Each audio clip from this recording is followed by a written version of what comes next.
Morning. Daniel 6. Daniel 6.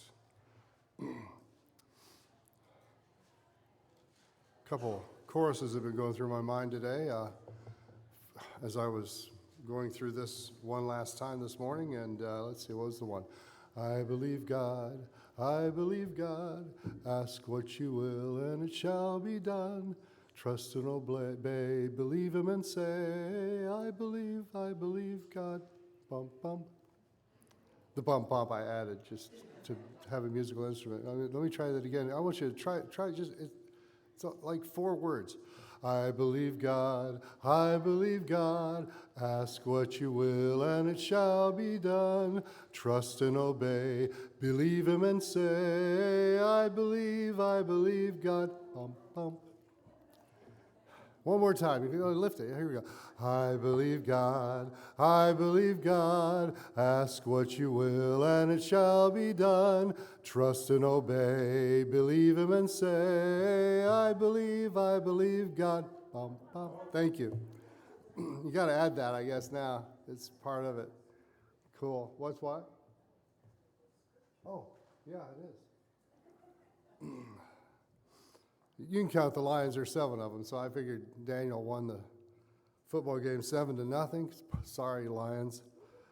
You'll be able to come back the next week, I'm sure, with it. This scene in the Bible is probably the most familiar in the entire Bible. I mean, if you haven't heard it or learned it as a child, I did many times, as a matter of fact. So it's the story of Daniel in the lion's den. I love the imagination of Clarence McCartney in his book, Great Knights of the Bible. He paints this picture. I'll read a lot. You can take a nap if you want. Don't even have to listen.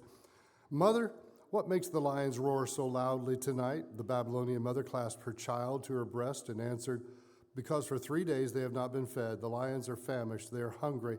That is why they roar so loud. All through the day, those who live within a mile of the den of lions can hear the savage beasts roar, mad with hunger. They pace restlessly up and down in the den, lashing their tawny hides and their tails, uncovering their cruel fangs every now and then and laying their jaw to their ground and emitting a frightful earth-shaking roar. But at eventide, when night has come down over Babylon and its hanging gardens, and the wind whispers among the willow trees along the banks of the broad Euphrates, there's silence in the den of lions. No longer do they roar. Mother, where are the lions? I do not hear them roaring now. No, child, answered the mother, the lions have been fed. That is why they do not roar. Now they're asleep. Yes, now the lions were quiet. They had ceased to shake the earth with their roars, but not because they had partaken of food. For when food was offered them, they refused it. It was the first time the lions had ever refused to eat. Daniel's night in the den of lions is another wonderful example of how God is powerful, all-knowing, what he can do in the life of those that serve him. We saw in our last study, we looked at verses 1 through 11 and saw the testimony of Daniel, and we saw the events that transpired in Daniel's life and how Daniel lived a contagious and consistent and clean Christian life. And as people in Dallas, Texas always say, he was pristine as a bullet placed on a Dallas gurney in 1963.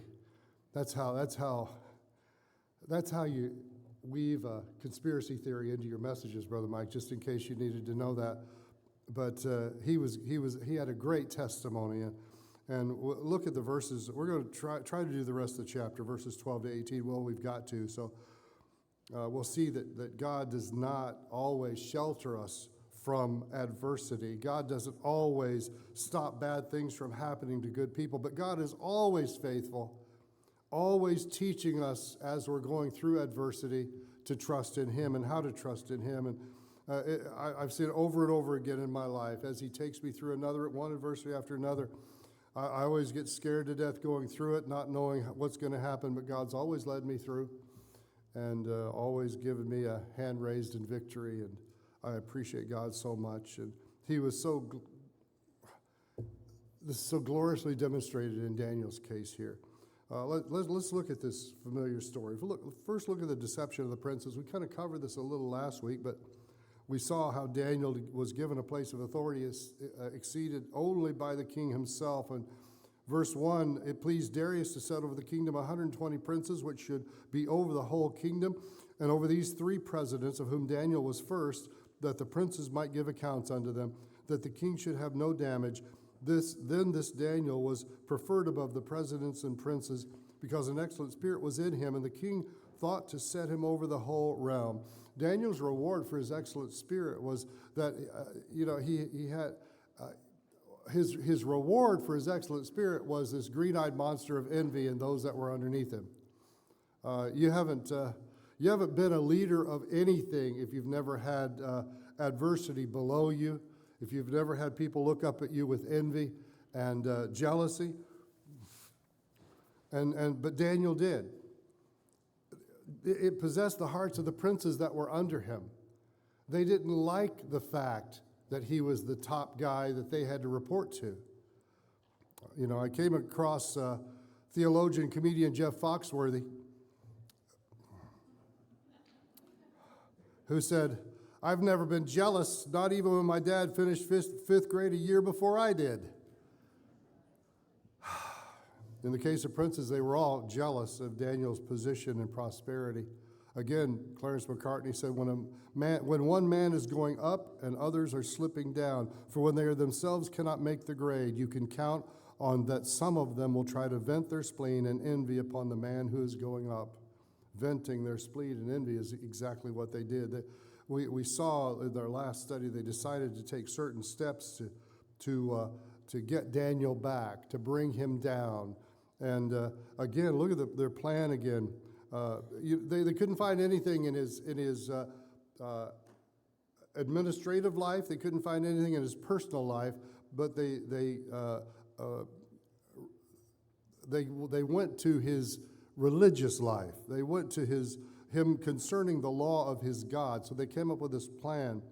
In an act of deception, they went to the king. They pretended they were interested in the king only, and they were lifting up the king, swelling his head. Verse 7, all the presidents of the kingdom, the governors and princes and counselors and the captains have consulted together to establish a royal statute and make a firm decree that whosoever shall petition any god or man for 30 days, save of thee, O king, he shall be cast in a den of lions. See the king's head swelling there? Oh, wow, all of his princes and the other 2 presidents, they came to him and said, you're special. Be careful when people come up to you with praises like that, okay? Be careful. There's always an ulterior motive, it seems. So they did. The king thought, well, these are really nice guys. I'm glad I chose all of them. See how great I am? I chose all these men that thought I was great. Isn't it wonderful? I'm so glad. I think we could do this. It was a nice gesture. Let's do it, guys. Let's just do it, okay? The king signed a decree, became law. The decree was posted on the palace walls throughout the city. Cries proclaimed the citizens of Babylon for 30 days. No one could pray to any god or man or ask anything of either god or man but the king, and the stage was set. 30 days. They could have done it one day. They could have just said, let's do it for one day, but they wanted to brag on the king. Let's do it for 30 days. The truth is Daniel couldn't go 30 seconds without praying to God. Okay, we read in verse 10, now when Daniel knew the writing was signed, I like that. I told you that last week.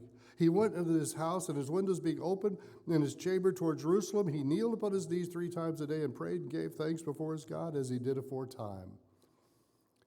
I like see Christians going out to eat at a restaurant, and they're kind of ashamed to pray, and so they pretend they've dropped something on the floor, their napkin or something, and they bend down, they pray real quick, and then they reach down and get it, or they'll scratch their eyebrows like this. Oh, thank you, God, for the food. Daniel opened the curtains. He opened the windows. Some said he prayed on his rooftop. I don't know how that's possible, but people will say just about anything, won't they? I know I will. So, again, he went right there. As far as Daniel was concerned, God had precedence over the law of man. Didn't matter what the law was, law of the Medes and Persians even. Once the stage was set, all they had to do was wait, and it wasn't long for them to catch up to Daniel here. So look at the plan that was sprung. Verse 12, they came near and spake before the king concerning the king's decree, Hast thou not signed a decree that every man that shall ask a petition of any god or man within 30 days, save of thee, O king, shall be cast in the den of lions? The king answered and said, the thing is true, yes, according to the law of the Medes and Persians, which altereth not. Now, and history has backed this up, by the way. This was the first time it was ever known to man in history that the law of the Medes and the Persians could not be reversed. If it was the law of the Medes and the Persians, it could not be reversed. You know, it's interesting. History has backed this up. It's interesting when the history backs up the Bible. Isn't that great? Now we know exactly what that means. It means not even the king could reverse it for any reason at all. I mean, didn't you sign this into a decree? And with glee, they said to the king, that Daniel. I like that Daniel. You know how they said it? That Daniel. It wasn't just Daniel. It was that Daniel. How many Daniels were there in Babylon? By the way, I would refer back to chapter 1 when Nebuchadnezzar changed his name. He's got it changed back once old Nebi died. Everybody's referring to him as Daniel now. That Daniel, which is of the children of the captivity of Judah, regardeth not thee, O king, nor the decree that thou hast signed, but maketh his petitions 3 times a day. Not only did he break it once, he keeps breaking it, king. 3 times a day. 3 times 30 is at least 65. He's done a lot. We caught him. We caught him fold-handed.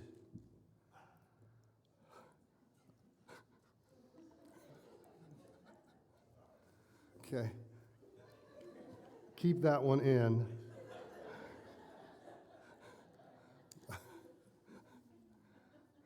This is a foreigner. He's not even us. He's one of those Jews. They're going to ban this because of anti-Semitism, aren't they, from the internet, aren't they? Probably. He's a Jew. We can't allow him to do that. In a split second, the king knew he had been deceived. Look at verse 14. Then the king, when he heard these words, was sore displeased with himself. Oh, no. This is how great respect he had for Daniel. He loved Daniel. He knew that he'd been duped. The actions of these princes remind us of the depths of jealousy and spite that spiteful people will go to. They only had one goal, and that was to destroy Daniel. Interesting to me. I've had that happen in my life. I don't know, half a dozen times. You know, someone once said that jealousy is fatal to those who cherish it, for it will transform the nobles into monsters. Another one said, envy's a coal coming hissing hot from hell. I like the alliteration of that. It turned these princes into monsters. Daniel was the object of their jealousy. They created their plot to have him destroyed. So we see the deception of the princes. Let's look at the distress of the king. He went through it. This was a 24-hour period where the king tried everything he could do to stop this from happening. It's really very interesting. He loved and respected Daniel so greatly. He knew the princes had put him into a bind. Even stated in verse 12 that according to the laws of the Medes and Persians, the decree couldn't be rescinded. And he signed the decree, and it became an irreversible law, and Daniel had to be thrown in the den of lions. Verse 14, it said the king was sore displeased with himself. He kicked himself for having been deceived by the princes for falling for their plot. And he was blind to what they were. By the way, his own pride made him blind. Did you know pride blinds you? He was blinded to the ramifications of his decision because of how great he thought he was. Yes, I should be worshiped. Yes, I should be lifted up. That reminds me of the devil, doesn't it? Yeah, I need to be like the Most High. I need to be up there with God. I need to be respected like God is and worshiped like God is. But then it came down to him. It really came hard on him. Really came hard on him. Oh my. Look at his whole day. His whole day. He couldn't do anything else. He couldn't think of anything else. Verse 14 said the king set his heart on Daniel to deliver him. He determined he'd do everything he possibly could do to prevent Daniel from having to be cast in the den of lions. Verse 14 said he labored till the going down of the sun to deliver him. He spent the whole day trying to do something about this. And I'm sure he called for the legal experts and if they could find a loophole to deliver Daniel from execution. Maybe there's a precedent he could find in some of the courts there that would allow himself to reverse a law that he had signed into being. I mean, he's the king. Can't the king just veto it? Not true with the Medes and the Persians. It was all in vain. Verse 15, that the princes reminded in the law was irreversible. Then these men assembled, by the way, that Daniel and these men. Now these men assembled unto the king and said unto the king, Now know, O king, that the law of the Medes and Persians is that no decree nor statute which the king established may be changed. They'd done their homework, hadn't they? All his efforts were in vain. The king had no choice but to carry out the law that was enacted. Look at verse 16. Then the king commanded and brought Daniel and cast him into the den of lions. In spite of all he tried, it was a completely fruitless day. He got nothing done that whole day. After Daniel was thrown in the den of lions, the den of lions. I'm glad you're still with me. Don't go to sleep, okay? You never know what you might miss. After that, look verse 17. And a stone was brought and laid upon the mouth of the den, and the king sealed it with his own signet and with the signet of his lords, and that the purpose might not be changed concerning Daniel. The stone was placed over the den. This might have been a cave where they kept the lions in. By the way, the lions were representative of Babylon. That's why they loved the lions. They got the lions, and the lions were their team.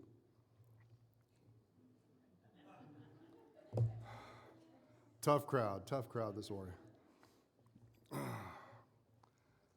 He placed a seal on the tomb, get that? Guaranteeing that no one else would attempt to free Daniel. The highest crime anyone could commit was to break the king's seal. Even the seals of his lords were added for further security. Every step was taken to ensure that Daniel was not to be delivered from the fate that awaited him. He added this fruitless day with a restless night. Look at verse 18. Then the king went to the palace and passed the night fasting. Neither were instruments of music brought before him, and his sleep went from him. He had no desire to eat. Something was more important than eating, folks. I know we as Americans find that hard to believe. It was custom for the king to be entertained with music at dinner time, and on this night he was not interested. He tried to sleep, but rolled and tossed and turned all night. I'd say the longest night of his life. All he could think about was Daniel in the den of lions and how he could not change what the deception was toward him. Matthew Henry wrote this. He went to his palace, vexed at himself for what he had done, and calling himself unwise and unjust for not adhering to the law of God and nature. He ate no supper. He passed the night fasting. His heart was already full of grief and fear. He forbade the music. Nothing is more unpleasing than songs sung to a heavy heart. He went to bed. He got no sleep, was full of tossing to and fro in the dawning of the day. Note, the best way to have a good night is to keep a good conscience, that we may lie in peace. Someone said that a good conscience is a soft pillow. The king knew the cause of a stinging in his conscience. There were the princes and the king, and then there was also Daniel. From the time he had arrived in Babylon, he experienced God's amazing power in his life, and God's not through showing Daniel who he is. Let's look at the deliverance of Daniel. Before Darius had Daniel thrown into the den of I am never. How about them Detroit Lions?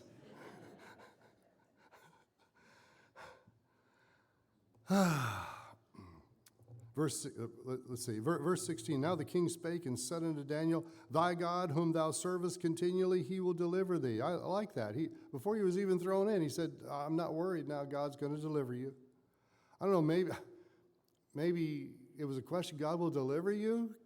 Huh? Will he?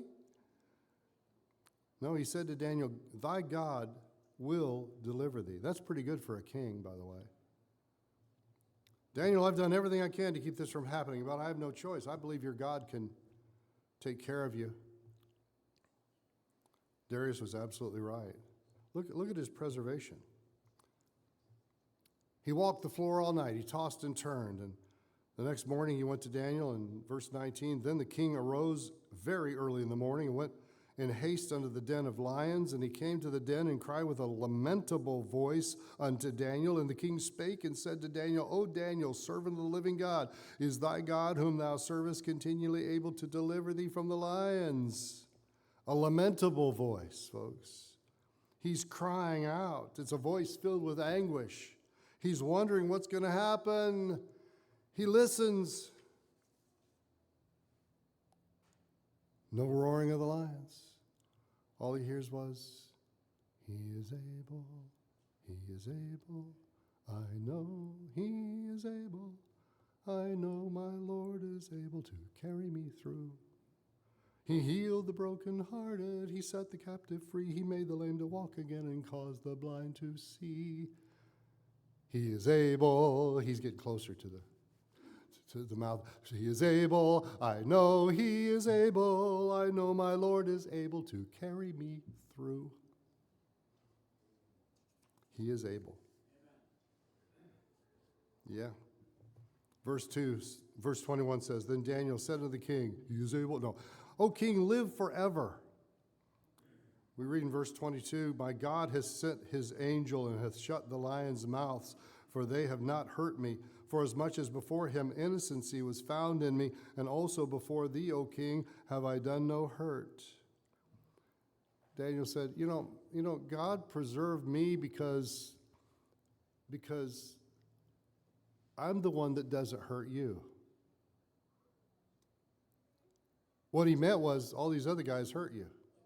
They took advantage of you. They took advantage of your kingly pride. Wow. McCartney, Clarence, not Paul, wrote, as the guards closed the aperture and went their way, Daniel slid gradually to the floor of the den. The big lions had come bounding from their caverns at the inflow of light. All stopped suddenly short as a steed reined up by a powerful hand on the bridle. The initial roars died away as they formed a solid phalanx and looked toward this man who stood in their den in easy reach. There was some snorting and a little whining, and some of them turned around and went back to their caverns. Others of the great beast yawned and lay down on the floor, but not one made a move to advance toward their visitor. Thanks be unto Jehovah, breathed the prophet. He hath stopped the mouth of these fierce beasts, that they will do me no harm. He sat down on the floor of the den and leaned back against the wall to make himself more comfortable for the night. Soon 2 cubs moved in his direction, not stealthily or crouching as enough to make an attack, but in obvious friendliness. And one lay on each side of Daniel as though to give him warmth and protection in the chilly dungeon. Presently their mother, an old lioness, crept over and lay in front of the prophet. He gently stroked their backs as they each turned their heads and licked his hand. Enclosed by the lioness and her cubs, the head of the patriarch was gradually pillowed on the back of one of the cubs as the 4 slept soundly in perfect peace and tranquility. I invited you into the lion's den to see what happened. Not a scratch or mark on Daniel. Look at verse 23. Then was the king exceeding glad for him, and commanded that they should take Daniel up out of the den. So Daniel was taken up out of the den, and no manner of hurt was found upon him, because he believed in his God. He believed in his God. Look at those words. Because he believed in his God. Daniel never was worried one moment. He believed God would take care of him. He didn't even say to the king, oh, king, live forever. No, I'm going to go in this den of lions, and if the lions should eat me, then that's okay. But if they don't, then praise God. I'm good either way. He didn't even do that. He was confident enough that God was going to protect him and take care of him. Who was this? The lions of 08? That's how I learned to count to 16. 01, 02, 03, 04, 05. Remember those guys? Toothless lions.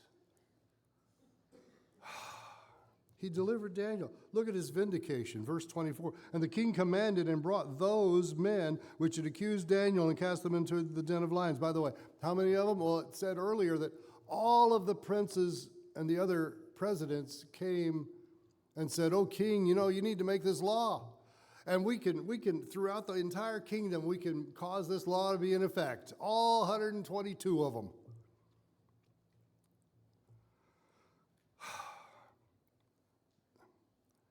Those men which had accused Daniel, and they cast them in the den of lions, them, their children, and their wives, and the lions had mastery of them, and brake all their bones in pieces, or ever they came at the bottom of the den. The moment they went splat, they got devoured. One right after another. Wow. The ones that plotted and connived to have Daniel thrown in here got thrown in the same den. Wow. It kind of reminds me of Mordecai. He was supposed to be hanged, wasn't he? The guy that plotted that was the one that ended up being hanged. By the way, hanged back then was not by a rope, folks. It was by a big, long, 60-foot pole in the air, and there was a pinpoint. There was a point on the pole, and they throw him up on the pole. Come down on the pole. That was how he was hanged. That's hanging in the Old Testament, folks.